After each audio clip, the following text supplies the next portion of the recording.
mighty Mississippi, the father of waters, begins as a modest stream. Native people say it begins with a drop of water from the beak of a bird high in a tree. Winter snow and summer rain and springs bubbling up out of the ground all flow together and create what is known as the headwaters. Wildlife is abundant.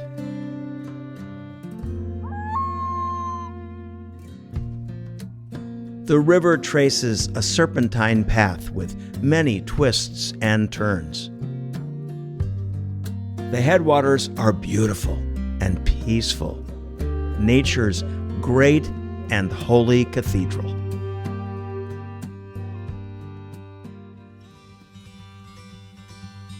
For generations, people have been drawn to this waterway. The river has drawn explorers like Henry Schoolcraft, who identified the source of the Mississippi River at Lake Itasca. It has drawn entrepreneurs who logged the verdant forest. And indigenous peoples were drawn by an ancient prophecy to these holy waters, waters that has sustained their way of life for thousands of years. So when we talk about the headwaters, it's very important for us as Ojibwe people because it not only represents our food supply with fishing and Monoman. Our prophecy was that when we followed this Migas shell through different areas of the riverway and then into Lake Superior and then finally over here, it was told that we would be well established in a land where the food grows on the water, and that is here in this region. For scientists, the headwaters are a living laboratory. When I think of the upper Mississippi, I think of all the ways that both people and wildlife, all the biodiversity around us, connect on these transitions between land and water. I think of meandering, connected, gradual transition and all the species that need both land and water during different parts of their life. So I find there's just so much more to discover and figure out in all the complexity of the river. One thing that I love about the river is that it's like a main street for America because it connects us all along the continent, north to south. As soon as I think of the Mississippi, I think of my childhood growing up on it, fishing, boating, swimming. As a scientist now today, it's that appreciation built from when I was a little kid to also understanding how interesting this place is from a scientific perspective, that we have this sort of natural sandbox to build models for how these rivers evolve through time. It becomes incredibly important when you start thinking about modern environmental issues. The Mississippi River has meant a lot to me. I'm Dave Ellingson, the paddle pilgrim. Tranquility. I love the outdoors and paddling my kayak as I explore the natural world. About 10 years ago, I paddled over 2,000 miles on my Huck Finn adventure on the Mississippi, down America's Main Street to New Orleans. And I saw how the river was a flyway for millions of birds, a home for hundreds of varieties of fish, a highway for billions of dollars in commerce, and a source of inspiration.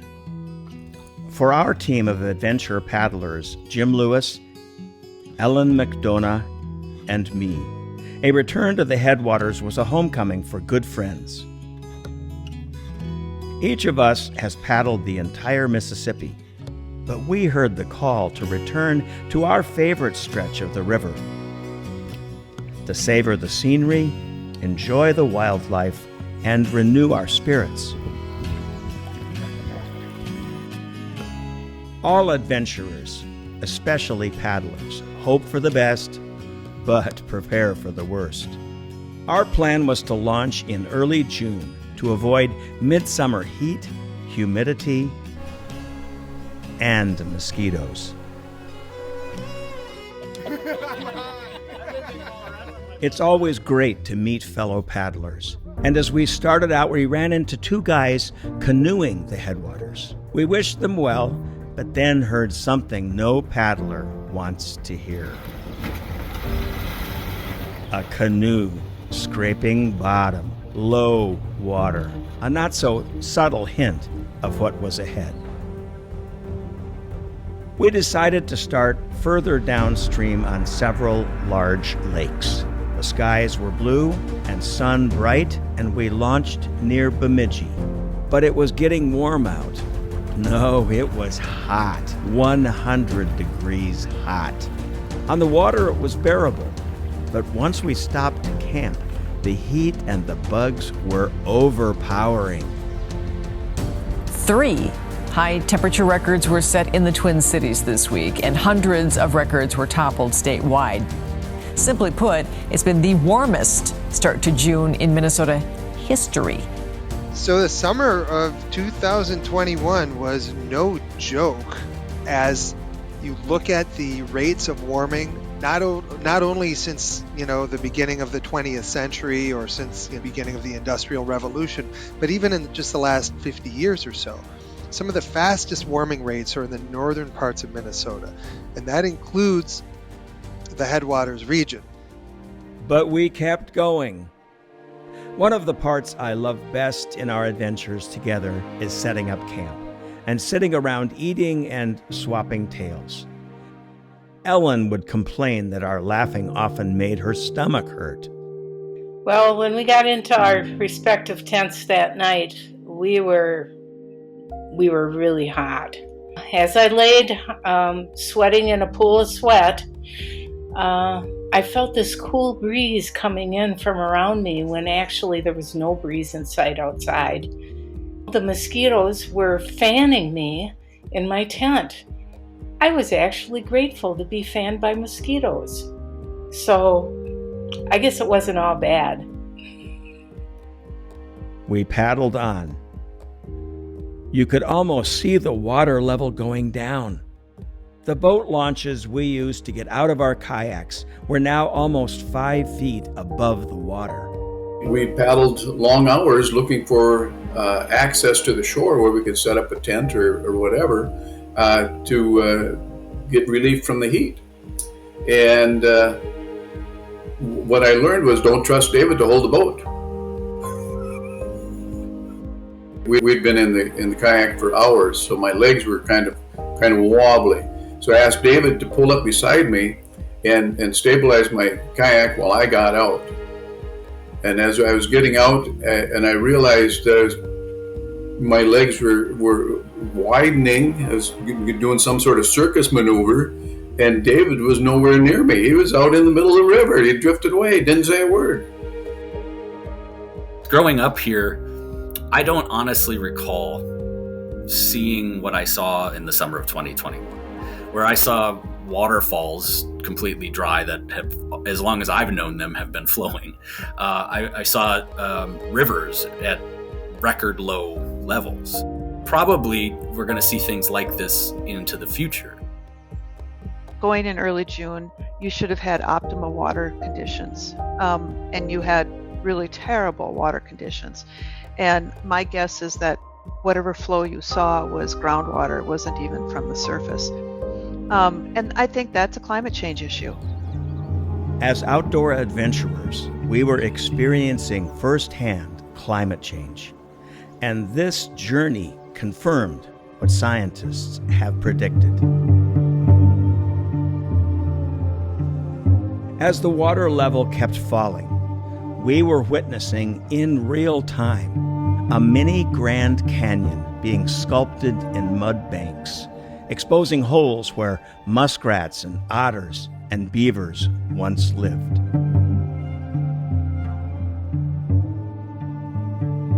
I wrote in my journal one evening, "The whole creation is groaning. The natural world is suffering." We paddlers were tough, and had even paddled the fjords of Norway together.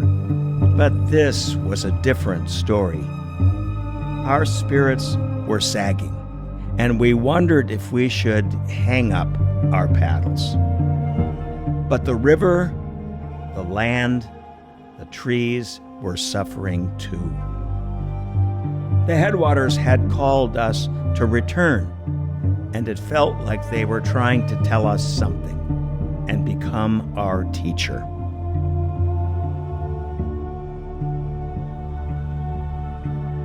As I lay sweating in my tent one night, a song written by a paddler-musician friend played in my mind. The lyrics kept echoing. I can't help but think this river has more, so much more wisdom than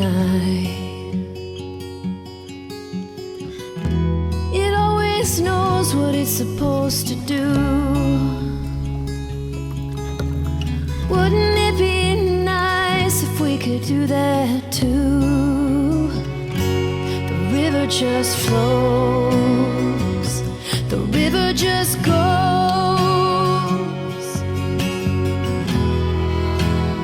On our journey, I had met a 9-year-old Ojibwe girl named Naomi. As we stood together by the river near Palisade, she pointed across the water to where all the trees had been cut down for an oil pipeline. She asked me, "Where will the animals live?" Naomi is part of a group called the Water Protectors, who are trying to stop the Enbridge oil pipeline. This pipeline crisscrosses the region and poses a major environmental threat to Ojibwe tribal lands and waters. The goal of the Water Protectors is to protect, protest, and pray. Naomi and the Water Protector children had created posters which encourage us to listen to the animals and make their voices heard to protect their homes. Native peoples are joining the growing chorus of voices to honor treaties, protect the water and land, and care for creation. There are some that I know who are Ojibwe women in the area, and they're from the area around Grand Rapids. And what happens with them is every Sunday they get together and they sing songs and they put out their tobacco and they pray for the river. We still stand here today protecting our lands, protecting our waterways.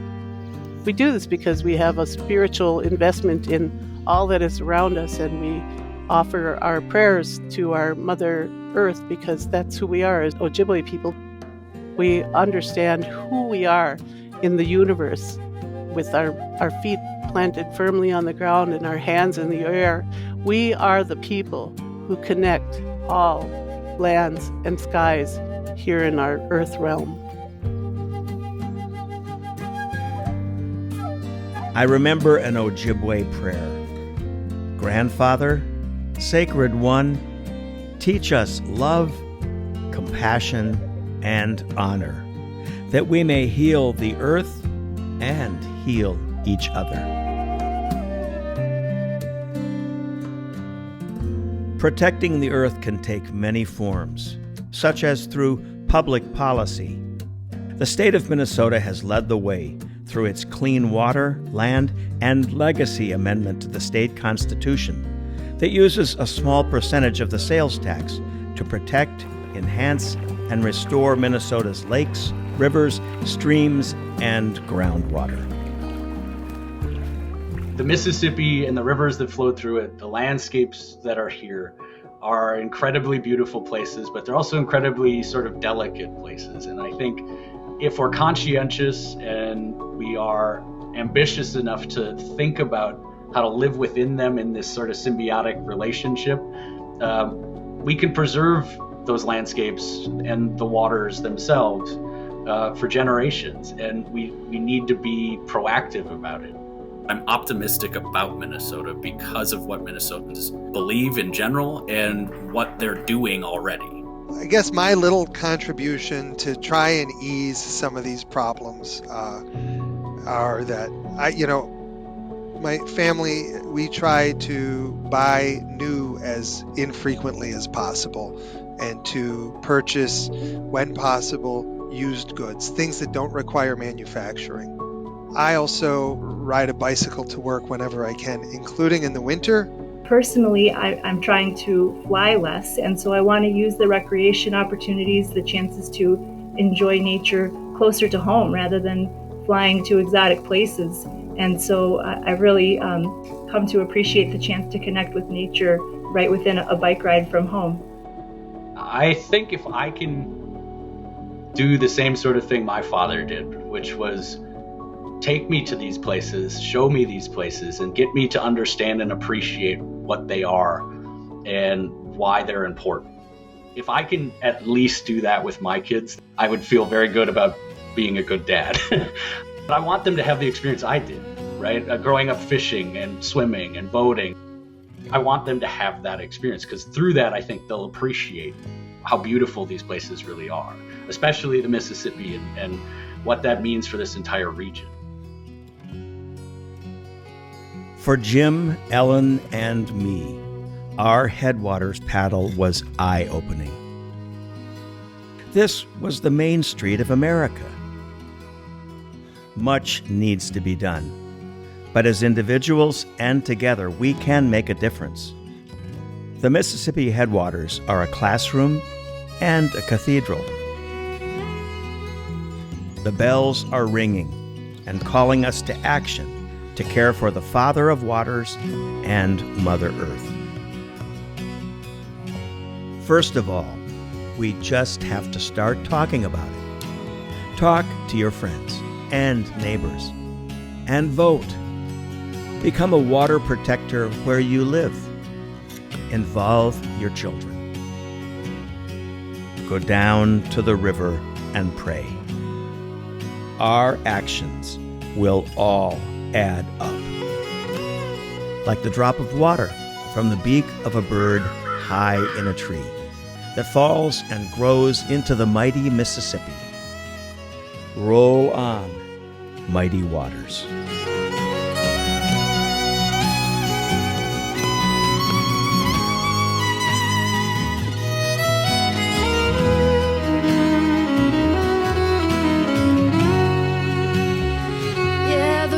Just flows, river just goes. It's bigger than us, you just have to trust it'll take us where we're meant to go. The river just flows, the river just knows. No matter how the world turns or where the wind goes, it has its own direction to go. The river just flows.